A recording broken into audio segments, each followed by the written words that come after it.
Nah, saudara, tadi kita sudah terakhir proses panen ya Pak ya. Iya. Tadi kita ditunjukin proses panen. Luar biasa memang, dan rasanya juga berbeda. Nah, setelah kita panen ini tidak ada proses lagi ya Pak ya? Kita namanya proses Tidak ada nyaring. campur-campuran, Nggak tidak ada. didiamin enggak ya? Jadi Langsung masuk ke botol. habis ini tadi masuk ke ini, kita sedot, dan ini langsung nanti akan masuk ke botol. Ke botol. Oke, tapi sebelumnya Pak, saya mau nanya, adakah ketidakkeberhasilan misalnya? Apa yang harus diperhatikan oleh mungkin peternak-peternak pemula apabila mereka ingin mulai beternak atau berbisnis membudidayakan lebah kelen ini Pak ya? Itu gimana sih Pak? Kalau satu bibitan itu kita harus modal berapa sih Pak? Satu lot itu ya Pak ya?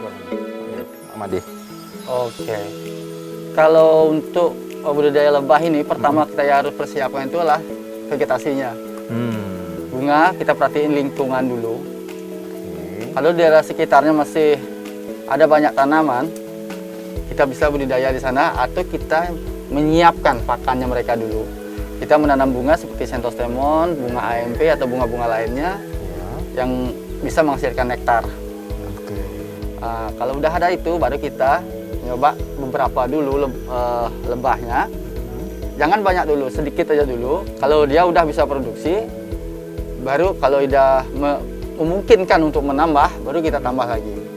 Dan kisaran harga untuk yang jenis Trigona Itama ini itu bervariasi.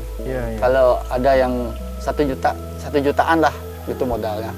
1 juta ke atas 1 lah. juta ke atas ya untuk satu lot ini. Iya. Oh, jadi memang harus memperhatikan dulu lingkungan, Iya. apabila tanaman dan tumbuhan bunga-bunga itu yang menjadi makanannya Pak ya, Iya, lebah iya. ini, itu Benar. harus ada dulu gitu ya. Harus ada. Itu sebuah proses keberhasilan. Ah. Biasanya ketidakberhasilannya atau kegagalannya tuh bagaimana sih Pak pengalaman dari kemarin? Kalau kegagalan Awal-awal itu ya. tergantung dari pertama itu dari lingkungan pertama, yang kedua dari predatornya. Ada namanya pertama dari burung yang pemangsa lebah, dari semut, dari cicak, laba-laba, banyak lagi itu faktor predator Yang mengganggu itu tadi ya, di lot sarang itu tadi Iya. tempat. Jadi mereka tidak bisa memproduksi madunya, Mereka terganggu. terganggu. Baik, nah itu menyebabkan akhirnya tidak optimal, Benar. bisa gagal gitu.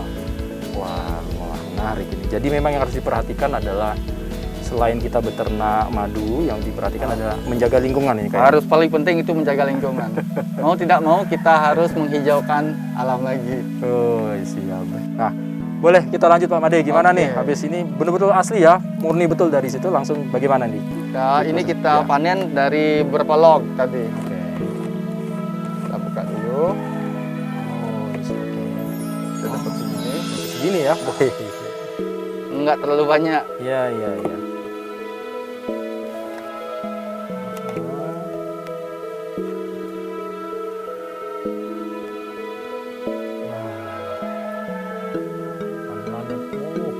Benar-benar asli. Benar-benar murni ini langsung.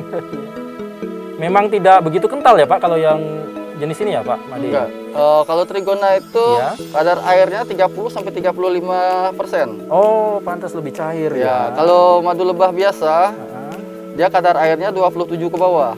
baik. Oh, lebih kental Lebih sedikit. kental ya. Oh, iya, iya, iya. Nah, ini memang karakter madu beda-beda, tapi kalau yang jenisnya dari lebah kelen ini itu memang kadar airnya 30-an% sedikit. Jadi 30 memang sedikit sampai agak cair. 35. 30 sampai 35. Jadi memang agak encer ya Pak ya, agak cair gitu. Oh, Ini contohnya. baik dengan ini. Wah, luar biasa. Nah, kadang-kala kan banyak yang bertanya juga nih Pak, bagaimana sih sebetulnya melihat madu itu asli atau tidak asli? Kalau yang pengetahuan kita yang berkembang di masyarakat, madu kalau dimasukkan di dalam lemari pendingin kulkas dia akan membeku, itu palsu. Kalau dirubung semut itu palsu. Sebetulnya mitos atau gimana Pak? Pengetahuan sedikit kalau pengalaman dari Pak Made. Oke. Kalau madu yang biasanya dia mengalami perubahan tekstur. Ya. Kalau taruh di lemari kulkas, di pintunya bukan di freezernya. Oke. Ya. Kalau madu nggak boleh taruh di freezer. itu enzimnya bisa mati.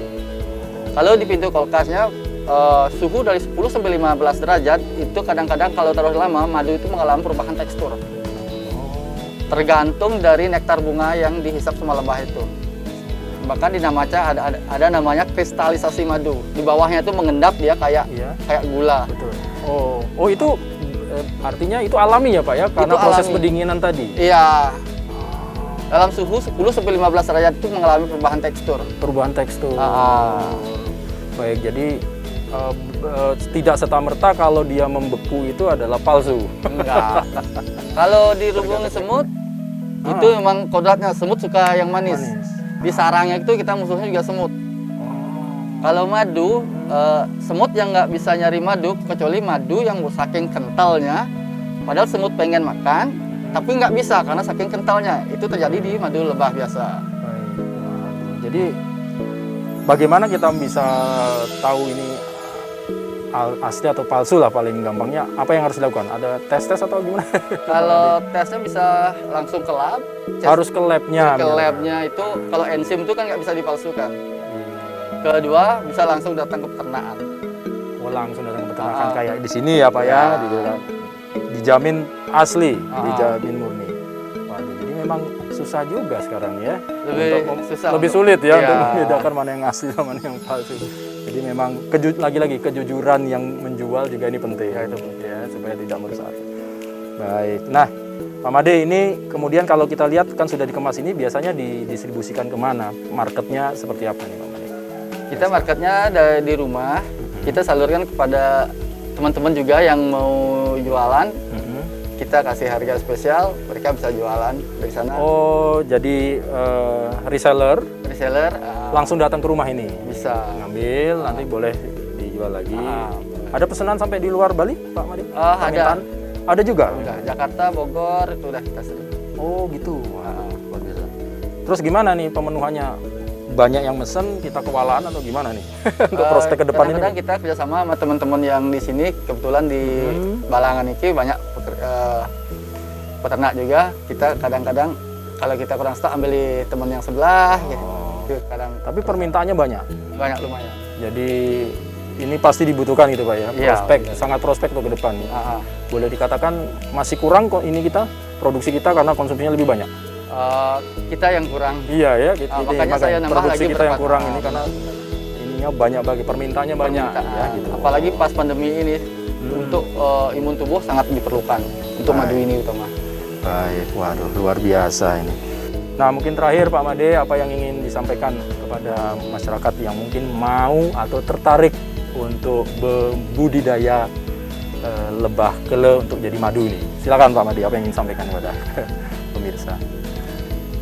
Pertama itu jangan tergiur dulu dengan keuntungan, itu yang pertama. Coba dulu dari lebah-lebah yang sedikit dulu, perhatiin lingkungan. Kedua, pelajari karakter lebah itu sendiri, pelajari predator-predatornya.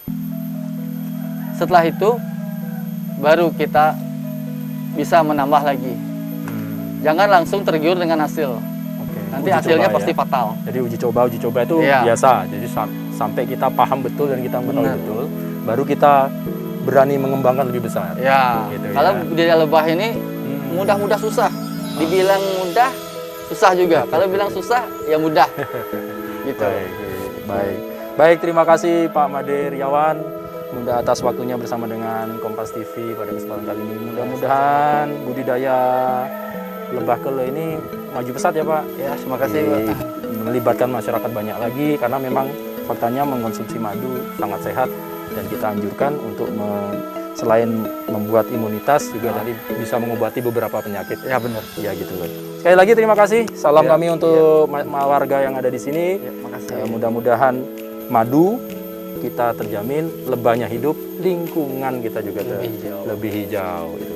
Baik, terima kasih Pak Made.